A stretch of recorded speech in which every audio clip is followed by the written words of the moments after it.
পার্বত্য জেলার রাঙামাটি ও খাগড়াছড়িতে দুষ্কৃতিকারীদের দ্বারা সংঘটিত ব্যাপক সংঘর্ষে ৪ জন নিহত, প্রায় ৭০ জন গুরুতর আহত এবং দোকানপাট ও ঘরবাড়ি হামলায় ভাঙচুর সহ অগ্নিসংযোগের ঘটনায় গভীর উদ্বেগ প্রকাশ করে বিবৃতি দিয়েছেন মুক্তি জোটের সংগঠনের প্রধান আবু লায়েস মুন্না। ২১ সেপ্টেম্বর কেন্দ্রীয় কার্যনির্বাহী কমিটির সদস্য উত্তম কুমার ঘোষের স্বাক্ষরে মুক্তিজোটের সংগঠনের প্রধান ও সাধারণ সম্পাদকের যৌথ বিবৃতিতে কথা বলেন।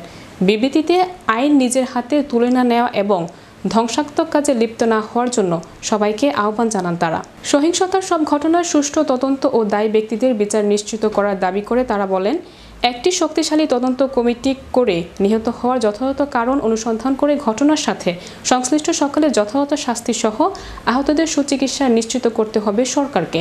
তারা আরও বলেন, ছাত্র জনতার গণ অভ্যুত্থান ও পরবর্তী সরকারের দায়িত্ব নেওয়ার প্রায় ১.৫ মাস অতিবাহিত হতে চললেও এখনও পর্যন্ত আইন শৃঙ্খলা বাহিনীকে সক্রিয় করতে পারেনি।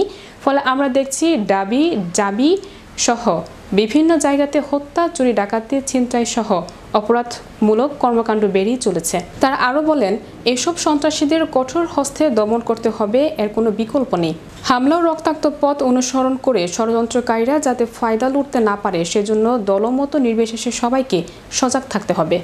আর তাহলেই দেশ প্রকৃত গণতন্ত্র, সুশাসন ও মানুষের জানমালে নিরাপত্তা নিশ্চিত হবে।